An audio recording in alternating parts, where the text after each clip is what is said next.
નમસ્તે શ્રોતા મિત્રો, આજના વિડીયોમાં આપણે ગુજરાતના જાણીતા આગાહીકાર અંબાલાલ પટેલ અને પરેશ ગોસ્વામીની આગાહી અનુસાર કડાકા ભડાકા સાથે ભારે વરસાદની આગાહી વિશે આપણે આજના વિડીયોમાં વિસ્તારથી વાત કરવાના છીએ। તો મિત્રો, વિડીયોમાં અંત સુધી બન્યા રહેજો અને ગુજ્જુ સંદેશ ચેનલ પર નવા છો તો ચેનલને સબસ્ક્રાઈબ કરી ચેનલ સાથે જોડાઈ જજો, જેથી આ ચેનલ પરથી આવતા ઉપયોગી અને આગાહીના સમાચારના વિડીયોની અપડેટ આપને સમયસર અને સૌથી પહેલાં મળતી રહે।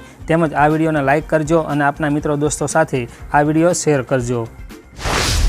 તો મિત્રો, ગુજરાતના જાણીતા હવામાન નિષ્ણાંત અંબાલાલ પટેલ અને પરેશ ગોસ્વામીએ ગુજરાતના હવામાન અંગે આગાહી કરી છે। હવામાન નિષ્ણાંત અંબાલાલ પટેલે જણાવ્યું છે કે 12 તારીખ સુધીનું ચોમાસું મહારાષ્ટ્ર મુંબઈથી આગળ વધશે અને ભારે વરસાદ લાવશે। ચોમાસું દક્ષિણ ગુજરાત અને દક્ષિણ સૌરાષ્ટ્રના ભાગોમાં અને મધ્ય ગુજરાતના ભાગોમાં પહોંચશે। અરબ સાગરમાં એક હવાનું લો પ્રેશર ઊભું થઈ રહ્યું છે, જેના કારણે તારીખ 15 સુધીમાં દક્ષિણ, મધ્ય અને ઉત્તર ગુજરાતના કેટલાક ભાગોમાં વાવણી લાયક વરસાદ થવાની શક્યતા અંબાલાલ પટેલે જણાવી છે। આ સાથે અંબાલાલ પટેલે જણાવ્યું છે કે 18 થી 20 તારીખમાં મુંબઈ મહારાષ્ટ્રમાં ભારે વરસાદ થવાની શક્યતા છે। આ વખતે અરબ સાગર અને બંગાળની ખાડીમાં લો પ્રેશર સક્રિય થશે। આ વખતે વાવણી લાયક વરસાદ થવાની શક્યતા પણ રહેલી છે। 10 તારીખમાં તો દક્ષિણ ગુજરાત અને દક્ષિણ સૌરાષ્ટ્રમાં ચોમાસું દસ્તક આપી શકે છે। 7 થી 14 તારીખમાં ગુજરાતમાં વરસાદ થવાની શક્યતા છે, તો 12 થી 15 તારીખમાં ગુજરાતના ઘણા ભાગોમાં ચોમાસાનો વરસાદ આવી જવાની શક્યતા તેમણે વ્યક્ત કરી છે અને આ વરસાદ દક્ષિણ સૌરાષ્ટ્ર અને દક્ષિણ ગુજરાતના ભાગોમાં થવાની શક્યતા છે। શરૂઆતનો વરસાદ ભારે ગાજવીજ અને પવન સાથે જોવા મળી શકે છે। ખેડૂતો માટે પ્રથમ વરસાદ જ વાવણી લાયક વરસાદ થશે તેવી આગાહી છે। પ્રથમ વરસાદ કોઈક જગ્યાએ 2 ઇંચ તો કોઈક જગ્યાએ 4 ઇંચ થવાની શક્યતા છે। આ સાથે અંબાલાલ પટેલે જણાવ્યું છે કે 12 તારીખ સુધીમાં તો દક્ષિણ ગુજરાત અને દક્ષિણ સૌરાષ્ટ્રના ભાગોમાં ભારે વરસાદ પડી શકે છે। આમાં 3 ઇંચ વરસાદ પણ ખાબકી શકે છે, તો મધ્ય ગુજરાતમાં પણ ભારે વરસાદ પડવાની શક્યતા છે। ગુજરાતના મોટા ભાગના ભાગોમાં હળવોથી ભારે વરસાદ થવાની શક્યતા છે। આદ્રા નક્ષત્રનો વરસાદ સારો ગણવામાં આવતો હોય છે।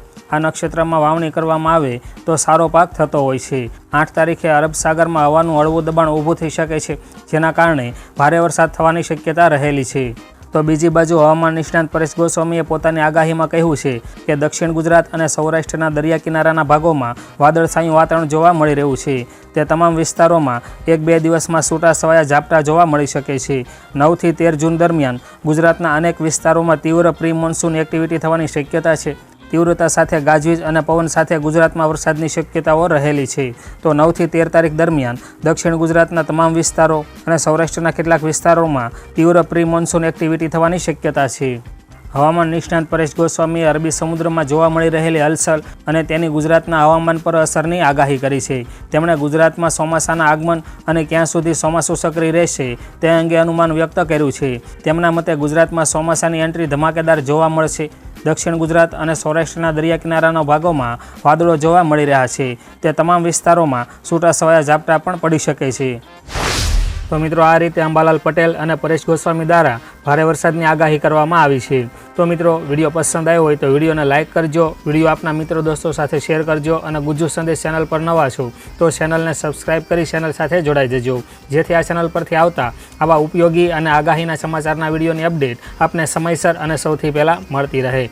તેમજ મિત્રો, આપના કાંઈ પ્રશ્નો કે સૂચનો હોય તો કોમેન્ટ બોક્સમાં કોમેન્ટ કરીને જરૂરથી જણાવજો। તો મિત્રો, આજના વિડીયોમાં બસ આટલું જ। ફરી મળીશું નવા વિડીયોમાં નવી માહિતી સાથે। તો ત્યાં સુધી રજા લઈએ, આવજો।